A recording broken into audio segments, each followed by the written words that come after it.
Hello friends, नमस्कार। मैं राकेश कुमावत स्वागत करता हूं आपका आपके पसंदीदा लोकप्रिय एजुकेशन चैनल आर के बायोलॉजी क्लासेज सीखकर में, जहां अपन चर्चा कर रहे हैं रेट सीटेट जो साइंस एग्ज़ाम 2020 है उसमें टीचिंग मेथड्स यानी शिक्षण विधियां, साइंस की शिक्षण विधियां अपन पढ़ रहे हैं, जिसका पार्ट नंबर 5 उपलब्ध करवा रहा हूं आज। इससे पहले 4 पार्ट अपन ने देख लिए यूनिट फर्स्ट के। अगर आपने वह वीडियो नहीं देखे तो डिस्क्रिप्शन लिंक दिया हुआ है, आप वहाँ देख सकते हो, या अपने चैनल की प्लेलिस्ट में भी जाकर देख सकते हो। टीचिंग मेथड्स के अलावा जो अपने सिलेबस फिजिक्स केमिस्ट्री बायो के क्वेश्चन वगैरह और पूरा जो सिलेबस है वो भी मैंने क्लियर करवा रखा है, वो भी आप देख सकते हो। देखो, आज का वीडियो रहेगा अपने व्याख्यान विधि, जिसमें अर्थ, पद, गुण और दोष, इस विधि के सारे अपन चर्चा करने वाले हैं। तो देखिए, अपन वीडियो को शुरू करते हैं। वीडियो को लाइक कर दीजिए और जो पहली बार चैनल पर आए वह चैनल को सब्सक्राइब ज़रूर कर लीजिए। तो विज्ञान शिक्षण की प्रमुख विधियाँ, इनके बारे में आज अपन पढ़ने वाले हैं। तो देखिए, विज्ञान शिक्षण, तो विज्ञान शिक्षण के क्षेत्र में आज अनेक विधियाँ प्रचलित हैं, जिनमें से कुछ प्रमुख विधियों का उल्लेख पाठ्यक्रम अनुसार किया भी गया है। ये विधियाँ देखिए कौन कौन सी है। व्याख्यान विधि, प्रदर्शन विधि, प्रयोगशाला विधि, समस्या समाधान विधि, प्रोजेक्ट विधि, आगमन निगमन विधि, हुरिस्टिक विधि और अभिक्रमित अनुदेशन विधि। प्रमुख 8 विधियाँ यहाँ पर दे रखी है। तो सबसे पहली जो विधि है व्याख्यान विधि, उसके बारे में अपन यहाँ पर चर्चा कर रहे हैं। व्याख्यान विधि के बारे में चर्चा करेंगे। तो देखिए, यह विधि जो होती है यह मुख्य रूप से अपन मानते हैं जो बड़ी कक्षाओं के जो विद्यार्थी होते हैं ना, उनके लिए, जैसा कि पहली लाइन लिखी हुई है, बड़ी कक्षाओं के जो विद्यार्थी अपन देखते हैं उनके लिए यह विधि क्या होती है, उपयुक्त मानी गई है। क्योंकि इस विधि में क्या किया जाता है, ओनली ऑन व्याख्या की जाती है। यानी व्याख्या का मतलब होता है बोलना, और बालक इसमें सुनते हैं। इस विधि में केवल अध्यापक बोलता है, छात्र केवल निष्क्रिय श्रोता के रूप में क्या होते हैं, चुपचाप उसका भाषण सुनते रहते हैं। इसलिए इसे क्या कहते हैं, व्याख्यान विधि भी कहते हैं। वे सक्रिय रूप से भाग नहीं लेते हैं, यानी छात्र इसमें सक्रिय रूप से भाग नहीं लेंगे। बहुधा अरुचि होने पर भी व्याख्यान सुनना पड़ता है, यानी चाहे उनके शिक्षक के व्याख्यान में रुचि हो या न हो, उन्हें मजबूरी में यह सुनना पड़ता है। तथा छात्र क्या करते हैं, इस विधि के द्वारा जल्दी ही भाषण से क्या हो जाते हैं, ऊब जाते हैं और जमाइयाँ लेने लगते हैं, यानी कि उबासी वगैरह लेने लगते हैं, और कभी कभी सो भी जाते हैं। अध्यापक एक बातूनी की तरह बोलता चला जाता है तथा वह यह ध्यान रखने की कोशिश नहीं करता है कि छात्र उसके व्याख्यान को ध्यान से सुन भी रहे हैं या नहीं।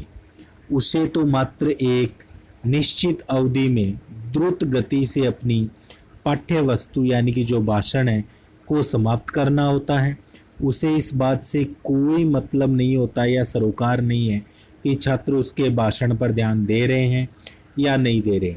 अगर इच्छा हुई तो बीच में कभी कभी इतना अवश्य पूछ लेता है शिक्षक कि समझ में आ रहा है या नहीं, वो भी मात्र औपचारिकता होती है जिसकी कोई सार्थकता नहीं होती। तो ये थी मेन बात है व्याख्यान विधि की। तो देखो, व्याख्यान विधि अपन सब जानते हैं, व्याख्या करना यानी कि भाषण देना किसी वस्तु के बारे में, किसी टॉपिक के बारे में। तो इसमें क्या होता है कि टीचर्स जो होते हैं वो लगातार किसी एक टॉपिक पर अपना भाषण देते रहते हैं और बच्चे उसे सुनते रहते हैं। लेकिन यह विधि क्या होती है, छोटे बच्चों पर तो मुख्य रूप से लागू नहीं होती। बड़े बच्चे तो फिर भी व्याख्यान विधि से कुछ समझ सकते हैं, इसलिए वहाँ पर तो यह लागू हो सकती है। लेकिन बड़े बच्चों में भी अगर वह डिपेंड करता है व्याख्या करने वाले व्यक्ति पर कि उसकी व्याख्या करने का तरीका कैसा इंटरेस्टिंग है, बीच बीच में क्या वह सहायक सामग्री उपयोग कर रहा है, तो उस पर सब कुछ डिपेंड करने वाला होता है। इसलिए यह विधि उतनी सार्थक नहीं मानी गई। अब व्याख्यान विधि जो होती है उसके प्रमुख पद देखिए कौन कौन से होते हैं। व्याख्यान विधि के जो पदों की अपन बात करें तो एक तो होती है व्याख्यान पूर्व तैयारी, यानी व्याख्यान विधि का यही रूल होता है कि आप व्याख्या करें उससे पहले तैयारी कीजिए कि आपको क्या बोलना है, कितना बोलना है, किस प्रकार से बोलना है। फिर अध्यापक द्वारा व्याख्यान करना, दूसरी बात आपका व्याख्यान करना, पहले तैयारी करना फिर व्याख्यान करना। और तीसरा पद क्या होता है, छात्रों के द्वारा उस व्याख्यान को संग्रहित करना। ये 3 मुख्य पद होते हैं। किसके होते हैं, व्याख्यान विधि के पद होते हैं। कौन से होते हैं? व्याख्यान पूर्व तैयारी, अध्यापक द्वारा व्याख्यान, और थर्ड है छात्रों द्वारा संग्रहण करना। फिर व्याख्यान विधि के गुण देखिए। फर्स्ट गुण क्या है व्याख्यान विधि का? व्याख्यान विधि बहुत ही अल्पव्ययी है, क्योंकि इसमें एक ही अध्यापक अनेक छात्रों को ज्ञान प्रदान करने में सक्षम होता है। उसे किसी उपकरण या प्रयोगशाला की भी आवश्यकता नहीं पड़ती है। यह इस विधि का प्रमुख गुण यही है, अल्पव्ययी, यानी कि खर्चा बहुत ही कम होता है। इसमें एक अध्यापक छात्रों को क्या दे रहा है? बोलकर सिखा रहा है, व्याख्या कर रहा है, तो एक ही अध्यापक है आवश्यक होता है, ज़्यादा अध्यापक की भी आवश्यकता नहीं पड़ती है, ना किसी प्रयोगशाला की, ना किसी रूम की आवश्यकता होती है। कहीं पर भी बैठकर अपनी इस विधि को संपन्न कर सकते हैं। दूसरा गुण क्या कहता है कि अध्यापक व छात्रों को विशेष परिश्रम भी नहीं करना पड़ता है, केवल बोलना और सुनने, दो ही काम होता है इसमें। अध्यापक बोलता है और स्टूडेंट्स क्या होते हैं? सुनते हैं, इसलिए ज़्यादा परिश्रम इसमें नहीं करना पड़ता है। तीसरी बात देखिए, सरल, संक्षिप्त एवं तीव्र गति से चलने वाली विधि होती है। यह सरल, संक्षिप्त एवं तीव्र गति से चलने वाली विधि होती है, जिसके माध्यम से व्यापक पाठ्य वस्तु का कम समय में ही शिक्षण संभव होता है, समय नष्ट भी नहीं होता है। सरल है, संक्षिप्त है और तीव्र गति से चलने वाली विधि भी है, जिसके माध्यम से जो पाठ्यक्रम वस्तु है का समय में ही शिक्षण संभव हो जाता है और समय ज़्यादा नष्ट इसमें नहीं होता है। विषय के अंतर्गत तार्किक क्रम सुगमता से स्थापित किया जा सकता है। तार्किक जो क्रम होता है सीखने का क्रम, उसे भी अपन स्थापित कर सकते हैं।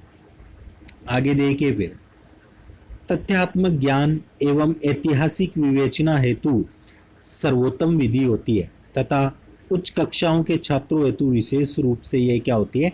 सहायक विधि मानी गई है। यानी तथ्य होते हैं, उनका ज्ञान प्राप्त करने में, या कोई ऐतिहासिक हिस्ट्री नॉलेज, कहानी वगैरह होती है, उनकी विवेचना करने के लिए विधि क्या होती है? सर्वोत्तम होती है। और जो उच्च कक्षा के विद्यार्थी होते हैं उनके लिए विशेष ये सहायक मानी गई है। इस विधि का प्रयोग अन्य विधियों की सहायक विधि के रूप में भी किया जा सकता है। अन्य जो विधियां होती है उनमें भी बीच बीच में अपन व्याख्यान विधि का उपयोग कर सकते हैं, तो सहायक विधि के रूप में किया जा सकता है। व्याख्यान विधि के द्वारा पाठ्य वस्तु की पुनरावृत्ति भी संभव होती है। व्याख्यान जो विधि होती है उसके द्वारा पाठ्य वस्तु की पुनरावृत्ति भी संभव की जाती है। ये थे प्रमुख गुण। अब जहाँ गुण होते हैं वहाँ पर क्या होते हैं? दोष भी होते हैं। तो अब इसके दोष क्या क्या होते हैं वो देख लेते हैं। दोष स्पष्ट देखिए कि व्याख्यान विधि के माध्यम से प्रस्तुत ज्ञान की समझ छात्रों के पूर्व ज्ञान पर निर्भर करती है, अतः छोटी कक्षाओं से इसका सफल प्रयोग संभव नहीं होता है। काफ़ी अच्छी बात है। दोष यही है कि जो व्याख्यान विधि तभी सफल होती है जब बच्चों को आप जो टॉपिक की व्याख्या कर रहे हो उसका बेसिक बच्चों को पता है, बच्चों को अगर उसका बेसिक मालूम है और बच्चे उसके बारे में नॉर्मली थोड़ा बहुत जानते हैं, तभी आपकी व्याख्यान विधि सफल है। अब छोटे बच्चों को अपन मानते हैं पूर्व ज्ञान होता नहीं है, बेसिक होता नहीं है, इसलिए व्याख्यान विधि वहाँ सफल नहीं हो पाती। जबकि बड़े बच्चे होते हैं उनको बेसिक नॉलेज होता है, इसलिए व्याख्यान विधि वहाँ पर संभव होती है। छोटे बच्चों में संभव नहीं है, यह इसका दोष माना गया है। दूसरी बात देखिए दोष, ये एक अमनोवैज्ञानिक विधि है जिसमें छात्रों के ज्ञान ग्रहण करने की तत्परता की और कोई ध्यान नहीं दिया जाता है। एक अमनोवैज्ञानिक विधि है जिसमें छात्रों के ज्ञान ग्रहण करने की तत्परता की और कोई ध्यान नहीं दिया जाता है। थर्ड अपन देखेंगे, इसमें अध्यापक जो रहता है वह सक्रिय रहता है। इस विधि की विशेषता क्या है? अध्यापक तो सक्रिय रहेगा क्योंकि उसको तो बोलना है, व्याख्या करनी है, और छात्र क्या रहते हैं? निष्क्रिय रहते हैं, सुनते रहते हैं, उबासी लेते रहते हैं, कई बार तो सो भी जाते हैं। इस कारण छात्रों की रुचि, प्रवृत्ति एवं योग्यताओं आदि की अवहेलना भी हो जाती है। अगला अपन देखेंगे 4 नंबर कि इस विधि के माध्यम से छात्रों में वैज्ञानिक दृष्टिकोण विकसित करने तथा वैज्ञानिक प्रणाली में प्रशिक्षण देने में सहायता नहीं मिलती है। इस विधि के माध्यम से छात्रों में वैज्ञानिक दृष्टिकोण विकसित करने तथा वैज्ञानिक प्रणाली में प्रशिक्षण देने में सहायता नहीं मिलती, क्योंकि इसमें स्वतंत्र चिंतन, खोज और अन्वेषण शक्ति को प्रोत्साहन कभी भी नहीं मिलता है। इसमें अपन मानते हैं वैज्ञानिक दृष्टिकोण जो होता है वह विकसित नहीं होता है, और इसके अलावा बच्चों को सोचने की, चिंतन करने की, खोज अन्वेषण शक्ति आदि का प्रोत्साहन भी नहीं मिलता है। यह एक स्मृति केंद्रित विधि है, यानी याददाश्त अगर कोई हो तो उसके इर्द गिर्द घूमने वाली विधि होती है, जिसमें छात्रों की निरीक्षण शक्ति के विकास हेतु प्रयास नहीं किया जाता। व्याख्यान विधि में प्रयोगात्मक कार्यों की पूर्ण उपेक्षा भी रहती है। आगे देखिए, फिर छात्रों में मौलिक रूप से कार्य करने की क्षमता का विकास नहीं हो पाता है। छात्र होते हैं, मौलिक रूप से कार्य करने की क्षमता का उनमें विकास नहीं होता है। और 7 नंबर देखें तो जो व्याख्यान विधि होती है ना, व्याख्यान विधि में विधि जनतांत्रिक भावना के विपरीत एक प्रभुत्व अधिकार संपन्न विधि होती है। छात्र पूरी तरह शिक्षक पर ही डिपेंड हो जाते हैं, निर्भर रहते हैं, जिसके परिणाम स्वरूप उनमें आलोचनात्मक चिंतन व तर्क शक्ति का विकास नहीं हो पाता, जबकि ये ही जनतांत्रिक जीवन की क्या है, आधारशिला है। यानी इस विधि का मुख्य दोष क्या है कि छात्र पूर्ण रूप से अपने शिक्षक के ऊपर डिपेंड रह जाएंगे, वो अपना दिमाग बिल्कुल भी काम में नहीं लेंगे, चिंतन तर्क शक्ति सब कुछ भूल जाते हैं, और वही आज के समाज के लिए क्या अत्यंत आवश्यक होता है, इसलिए यह भी इसका दोष माना गया है। इस विधि के अंतर्गत विज्ञान का वास्तविक उद्देश्य जो है वह क्या हो जाता है, समाप्त हो जाता है, क्योंकि इसमें कार्य करके सीखने का कोई स्थान नहीं होता है और व्यवहारिक रूप से कुछ भी नहीं किया जाता है।